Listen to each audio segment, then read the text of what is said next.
On the evening of October 29th, 2022, a Halloween crowd of tens of thousands gathered in Seoul's Itaewon district to celebrate the holiday.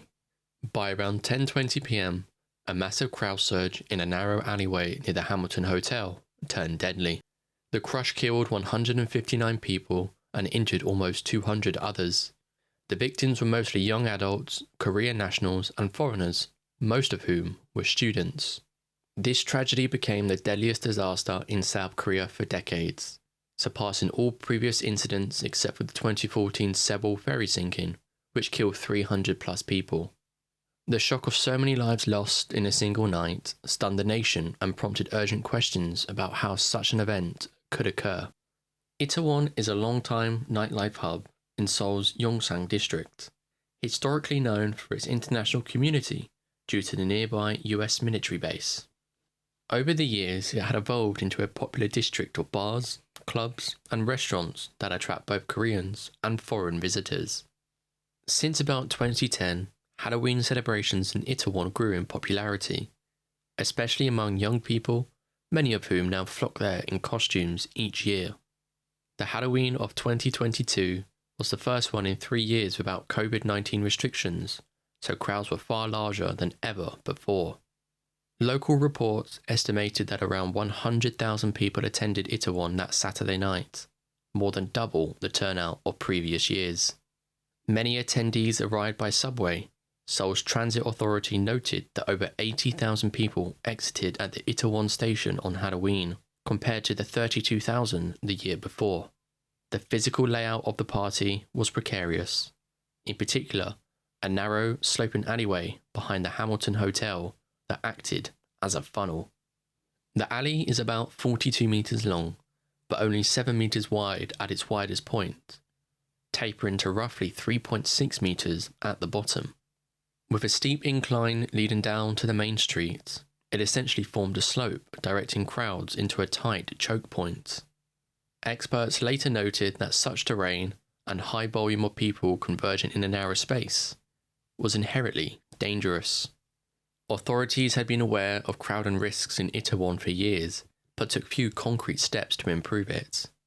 A crowd monitoring system based on mobile data was even idle that night, and police did not activate any special crowd controls. Only 137 police officers were on duty in Itaewon that evening, compared with the thousands deployed for other large events earlier that month, and this roughly left a ratio of 1 police officer to 730 attendees. Local police had asked for backup days earlier due to expected crowds, but 2 days before Halloween, they dismissed the idea of danger and warned of only minor issues like drunken behaviour or theft. No official crowd management plan was in place because police later said there was no single event organiser to coordinate it with. In hindsight, it became clear that authorities expected a big turnout but failed to prepare. Even a national police statement admitted that hotline calls warning of crowding were ignored for hours before the crush. As Halloween festivals began, Itaewon streets quickly filled. By late evening, people reported that movement had become extremely slow, and at one point, a normally 1-minute walk from the subway took over 10 minutes. The first emergency call to police came at 6:34 p.m, when a caller warned that the alley next to the Hamilton Hotel was very narrow and already felt overcrowded. Over the next 4 hours, police records show at least 11 calls alerting authorities to dangerous crowding in Itaewon. Most callers pleaded for officers to come and help and manage the flow, saying that people were pushing and could get crushed if left unchecked. However, police dispatched minimal resources, and in some cases, officers were said to have arrived but taken no action. And as the clock approached 10 p.m, the situation grew critical. Witnesses later recounted feeling the crush intensify. In one account, a group of South Korean and foreign students moved through the crowds, initially believing everything was fine. The movement was slow but bearable, one said. Another visitor said at 9:30 p.m. that it already felt shocking at how tight the crowd was, but still almost slow and steady. Yet others described a scene of mounting fear. People saw the density growing and began calling friends or police, warning that it was getting scary. At around 10 past 10, one last recorded call came. "People are going to be crushed to death. Everyone's going crazy," one caller shouted. Rescuers arrived just minutes later, but this was too late. Video and witness testimony show what happened next. At about 10:20 p.m, the jammed crowds in the steep funneling alley finally collapsed under its weight. When people at the top of the slope pushed forward, those below could not escape. Individuals fell and piled up in layers. One survivor described it as if all the air disappeared for a terrifying moment. Breathing was only possible if one could rise above the throng of bodies. In spots, the human mass was estimated 4 to 5 layers deep. Bodies were piled against each other between the brick walls and the iron fencing. Some concert-goers trapped under others shouted for help and prayed. Others at the edges tried to form makeshift towers on ledges and fences to get air. Off-duty military personnel from the US forces, who happened to be there in the area, rushed in to help. 3 American soldiers jumped onto a ledge above the crowd and began pulling victims to safety from above. One of them later said that the crowd at its worst was about 15 feet deep, and people stuck inside had no space to breathe for several minutes. To put it into perspective, the layers of bodies were over 2 times the height of NBA legend Shaquille O'Neal. By 10:24 p.m, the first firefighters were being called in. 11 minutes later, a Korean police officer finally arrived at the scene and yelled at people to move away from the alley. But it was too late. 4 ambulances departed for Itaewon at 10:27 p.m, and more were summoned shortly after, but the chaos and jammed streets made it difficult to access. Videos captured dozens of emergency workers arriving to find a scene of horrific chaos. Dozens of unconscious people were being carried out on stretchers, and many more lay immobile on the ground. Rescuers, medical personnel, and even bystanders performed CPR throughout the night. One official later said bodies were finally cleared from the alley well after midnight. Dozens of people who appeared to be dead were brought out, with blankets covering them on the streets. By dawn, it was clear that this had been one of the worst peacetime disasters in South Korea's history. Official tallies listed 156 confirmed dead, with the number later rising to 159, and nearly 200 people injured. The victims were mostly young, many were in their 20s, and many were women. Foreign nationals made up a notable share of the toll, many of whom came from countries like Iran, China, Russia, Japan, and the USA. In the immediate aftermath, Seoul authorities mobilized emergency services and began a search and rescue operation that extended into the next day. Hospitals in Seoul treated hundreds of wounded, and foreign diplomats were notified to help identify their nationals. By November 1st, the government announced funeral subsidies and compensation for victims' families, and set up a one-stop support centre for survivors and relatives. President Yoon declared several days of national mourning.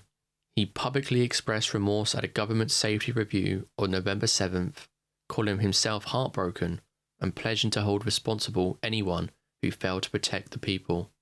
Top officials from the Seoul police and government, including the police chief, Seoul's mayor, and the interior minister, issued personal apologies, acknowledging that their agencies had been overwhelmed and underprepared. However, anger and grief also turned to frustration and protest. Thousands of mourners gathered in Seoul in candlelit vigils, carrying placards that demanded accountability and even the resignation of President Yoon. Many heard in the released phone transcripts that hours before the crush, worried citizens had called the police 11 times to warn them of the dangerous overcrowding. After the tragedy, news reports and social media was filled with accounts from survivors who described the panic, the pushing, and the helplessness they felt. Families of victims and human rights groups criticised the slow and uncoordinated police response. An official investigation began almost immediately, and within days, police and government agencies were raided and searched as part of a criminal inquiry. By early November, transcripts of the emergency calls were published, confirming that callers had described the impending danger long before disaster struck. The Metropolitan Police in Seoul had announced they've opened a probe into possible negligence, and prosecutors eventually indicted dozens of officers. In January 2023, Authorities even detained and questioned local police leaders. Tragically, one investigator linked to the case, a 55-year-old police intelligence officer, was later found dead due to self-inflicted actions. Amid investigations and debates over blame, the country mourned its losses. Memorial altars were set up in Seoul and abroad, and multi-faith ceremonies were held for the dead. Support groups and phone hotlines were established for traumatized survivors, with many describing lasting psychological scars from being trapped. The Itaewon crush dominated Korean news for weeks, prompting comparisons to past national tragedies. Citizens demanded to know why no one had managed the crowd, and why so many young people had died. All the while, the final death toll climbed slightly as some victims succumbed to their injuries in hospital, underscoring the depth of this calamity. In the long term, the Itaewon tragedy had spurred official reviews and policy changes. In January 2023, a special police commission issued a report blaming the disaster on systematic failures, citing that the government and police had failed to prepare for the crowds despite clear warnings. It found that officers had known weeks in advance about the Halloween crowd but did not formulate an effective crowd control plan. The report's findings underscored that the fatal crush was not due to unforeseeable fate, but to human error and inaction. Dozens of mid-level officers faced trial or punishment for negligence, and even the former head of the Seoul police was indicted for his role.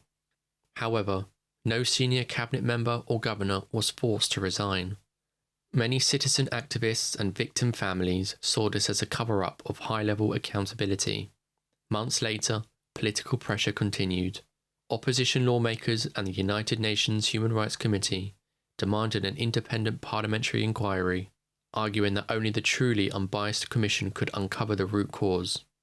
A bill for such an inquiry was first vetoed by President Yoon, but after the ruling party's election losses, Parliament passed a compromise measure in May 2024. The new committee will have limited powers compared to the initial proposal, but it represents a formal acknowledgement that the public trust needed restoring.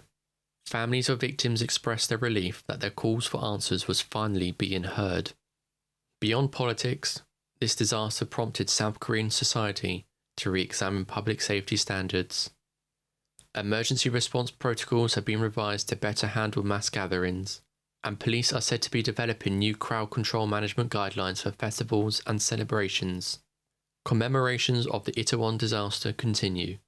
Memorial walls and annual moments of silence are observed, reminding the nation of the cost of complacency. And though the pain endures, the 2022 Halloween crush remains a catalyst for change, as Koreans seek to ensure that such a tragedy would never happen again.